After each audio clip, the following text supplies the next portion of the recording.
Beaucoup de personnes se mettent en couple et ne parlent jamais d'argent. Quelle est la place de l'argent dans le couple? Quelle est la place des tâches ménagères dans le couple? Quelle est la place de l'investissement émotionnel avec les enfants? Au début, ça va quand on ne parle pas de ça. Parce que nous sommes portés par nos émotions. On est dans l'amour, on se dit, on s'aime, ça va s'arranger devant. Sauf que le couple, ça fonctionne pas comme ça. Il y a des couples, ils ont une maison, des enfants, tout ce qui est nécessaire pour leur épanouissement. Mais malgré cela, un jour, tu entends qu'ils ont mis fin à leur relation. Et tout le monde est sidéré. Aujourd'hui, nous allons parler d'un vrai sujet. Qu'est-ce qui se passe véritablement dans la relation de couple? On va pas parler des théories. On va parler de la vraie vie, de ce que le couple vit vraiment. Quand on observe vraiment dans la vraie vie, on constate que les vraies discussions entre les hommes et les femmes tournent toujours en rond. Chacun veut montrer sa domination. Donc, on ne sait même plus où on doit se situer. Je vais te donner un exemple très terre à terre pour que tu puisses comprendre. Généralement, nous les hommes, on pense d'abord stabilité dans la famille, du côté financier.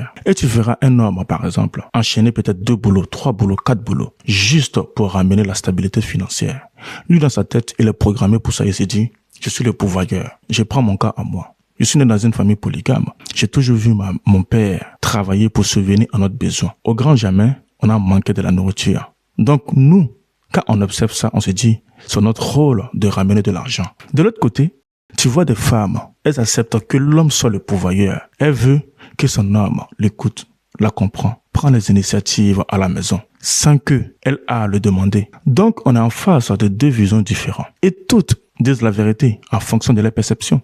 Mais en fonction de leur perception, cela crée des problématiques parce qu'ils n'arrivent pas à se comprendre. L'autre se dit, mais je travaille, je ramène de l'argent à la maison, j'ai déjà fait ma part. C'est à toi de savoir gérer ton foyer parce que c'est le rôle de la femme, parce qu'il a grandi dans ce modèle. Et je m'inclus là-dedans. J'aime ça comme ça aussi. Et je pense aussi, peut-être que une partie de toi, même si tu ne veux pas l'avouer, pense comme ça. Toi, tu dis, tu as fait ta part matérielle, mais elle veut que tu fasses ta part émotionnelle. Donc, ça crée un gros challenge dans le couple. Et en pensant à ça, cela me fait penser au couple qui se met en couple sans vraiment définir réellement un cadre dans la relation. Si je prends le cas de l'Europe, par exemple, toi, tu travailles, ta femme travaille. Ça veut dire que tu fais 7 heures de boulot ou 8 heures de boulot et ta femme fait pareil.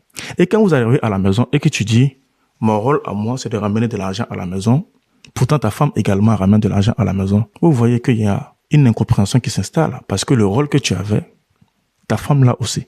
C'est pour ça qu'il y a beaucoup d'hommes qui disent, je n'ai pas aucune place dans ma relation, sachant que ma femme aussi est indépendante. C'est le vrai sujet aujourd'hui. Quel est le rôle de l'homme, quel est le rôle de la femme? Mais vu qu'on n'a pas vraiment défini le cadre, les règles, qui doit faire quoi, qu'est-ce qu'on doit faire, qu'est-ce qu'on doit apporter, c'est vrai qu'on avance dans le flou.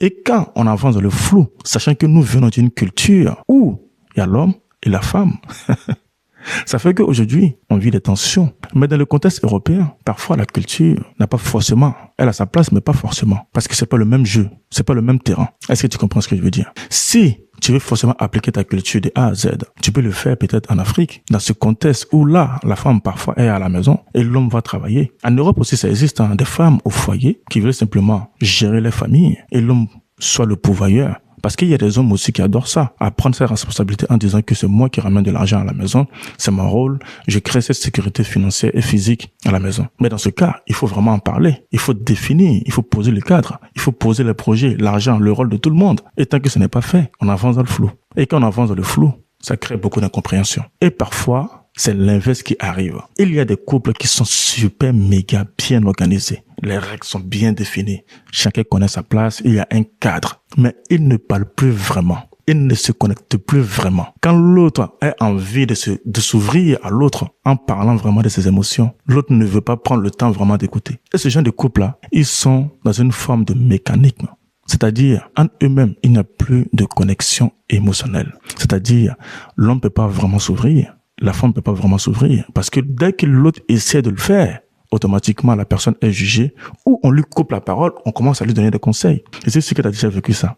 Dis-moi en commentaire si tu as déjà vécu ce type de choses ou tu as essayé une fois de t'ouvrir à ta femme. Quand tu as essayé, tu l'as regretté. Et depuis ce jour, tu as dit, mes émotions n'ont plus de place dans cette relation. Et qu'est-ce qui se passe? Tu as commencé à ne plus t'ouvrir à ta femme. Et ça a créé quoi? Une déconnexion entre vous. Au passage, si c'est la première fois que tu me découvres, moi c'est Danny Kone, coach en communication relationnelle. J'aide les hommes en couple à devenir des meilleurs maris. Alors si cette thématique te parle, Abonne-toi simplement. Et quand souvent les choses deviennent difficiles, les choses sont tendues, il y a toujours un sujet qui revient à chaque fois. L'argent, les dépenses, les routines. L'argent, pour moi, c'est la première religion aujourd'hui. On va dire tout ce qu'on veut par rapport à notre humanité en disant il faut mettre l'humain avant l'argent. Je suis d'accord avec cette manière de voir la vie. Mais aujourd'hui, dans les faits, on sait très bien que l'argent a pris une place incroyable dans la relation de couple. Je te prends un exemple. Une fille, tu vas cotiser une fille. Tu commences à discuter avec elle. Et dès que tu lui dis que tu es au chômage, on sait ce qui va se passer. Toi, c'est blacklist direct. Elle n'a pas ton temps. Je ne dis pas que toutes les filles sont comme ça, mais la plupart sont comme ça. Ils vont dire, un red flag. Ça, tu n'as pas droit à l'amour, quoi, parce que tu es au chômage. Quelqu'un d'autre va aller voir la même fille. Cette personne au travail à Interpol, au travail en banque, qui gagne beaucoup d'argent, quand il va commencer à discuter avec elle pour approfondir les vrais sujets, tu verras qu'il y aura cette facilité à interagir avec cette personne. Aujourd'hui, le nerf de la guerre, aujourd'hui, c'est l'argent. Beaucoup de couples se séparent parce qu'il y a un vrai problème d'argent. Donc, je peux comprendre beaucoup de femmes qui disent « Je ne veux pas que d'un pourvoyeur ». C'est vrai. Les femmes ont besoin de 3 sécurités émotionnelles. Il y a la sécurité physique, la sécurité financière et la sécurité émotionnelle. Le fait que tu arrives à te connecter avec elle. Quand elle vient t'expliquer ses vrais problèmes. Elle veut un homme qui l'écoute, qui la comprend, qui prend le lead. Et donc, c'est toujours le même sujet qui revient. L'argent. On sait très bien que l'argent représente le contrôle, la sécurité, la sérénité. Surtout dans le monde qu'on vit aujourd'hui. Parfois, quand t'as pas d'argent, il faut qu'on arrête de se mentir. C'est la triste réalité. Tu es en couple avec une femme aujourd'hui. Tu as beau être une personne qui l'écoute, qui la comprend, qui la gère émotionnellement. Mais si tu n'as pas un pourvoyeur, tu seras endetté. Elle va dire que tu ne sers à rien. Dans une relation de couple, nous devons arrêter avec les histoires de genre.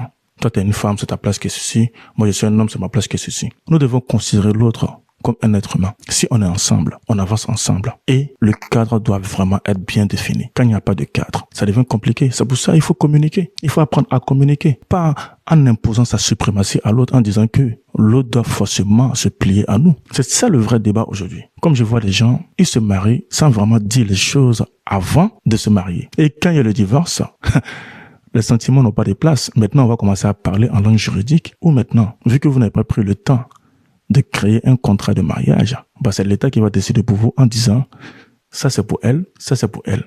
Et nous savons très bien à quel point le divorce n'est pas vraiment favorable pour nous les hommes dans le contexte occidental. On sait très bien que le divorce défonce les hommes.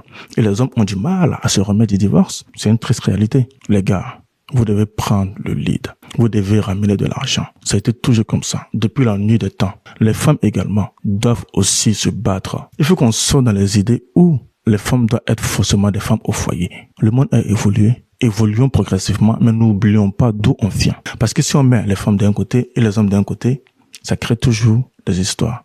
Nous devons être ensemble et avancer ensemble. C'était le message que je voulais vous partager. Prenez soin de vous. À très vite.